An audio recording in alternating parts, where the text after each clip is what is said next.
நேத்து தான் சொன்னேன், இந்த மாதிரி இந்த டான்ஸ் மாரத்தான் 2.0 வந்து எனக்கு பிடிக்கல அப்படின்ட்டு. ஏன்னா டான்ஸ்க்கான இம்பார்ட்டன்ஸ் அதில இல்ல அப்படின்ட்டு.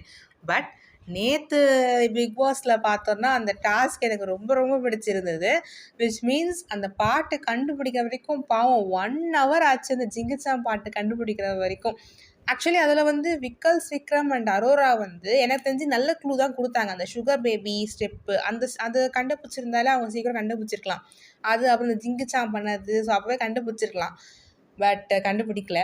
பட் அந்த டாஸ்க் வைஸ் பார்க்கும்போது ரொம்ப நல்லா இருந்துச்சு. எனக்கு என்ன வந்து இதுவா இருக்குன்னா, நம்ம கமருதீனும், பாருவும் ஆட போறாங்கன்றது தான். வேணும்னே பிக் பாஸ் வந்து லவ் சாங்ஸா போட போறாங்க. அவங்க அப்படியே அவங்கள மறந்து ஆட போறாங்க. அதான் நடக்க போகுதுன்னு நெனைக்கிறேன். பார்ப்போம். அதேமாதிரி நேற்று டாஸ்கில் வந்து விக்கல்ஸ் விக்ரம் வந்து ரொம்ப க்யூட்டாக பர்ஃபார்ம் பண்ணார். அவர் அந்த சுகர் பேபி ஸ்டெப் பண்ணும்போது அரோரா விட அவர் ரொம்ப க்யூட்டாக பண்ணார். விக்கல்ஸ் விக்ரம் நேற்று ரொம்ப வாவ் பர்ஃபார்மராக இருந்தார். அஃப்கோர்ஸ் அரோரா கூட தான், பட் விக்கல்ஸ் விக்ரம் எனக்கு ரொம்ப பிடிச்சிருந்தது நேற்று பர்ஃபார்மன்ஸில். அதே மாதிரி எனக்கு தெரிஞ்சு இவங்க அளவுக்கு யாரும் போக மாட்டாங்க. விச் மீன்ஸ் 1 ஹவர் கேப்லாம் வராதுன்னு நான் நினைக்கிறேன். லெட்ஸ் சி பார்ப்போம் என்ன நடக்குதுன்ட்டு. அதுக்கு மேலேயும் போகலாம். எனக்கு தெரிஞ்சு அதுக்கு இவ்வளோ இது பண்ண மாட்டாங்க தான் நினைக்கிறேன். அது போடுற சாங்ஸை பொறுத்து இருக்குது. பட் ஆனால் இந்த டாஸ்க் ரியலி ரொம்ப நல்லா இருக்குது. அந்த டான்ஸ்க்கான இம்பார்ட்டன்ஸும் தெரியுது. அந்த டாஸ்க்கும் வந்து நல்லா இருக்குது. சரி, ஓகே கைஸ், லெட்ஸ் சி பார்ப்போம்.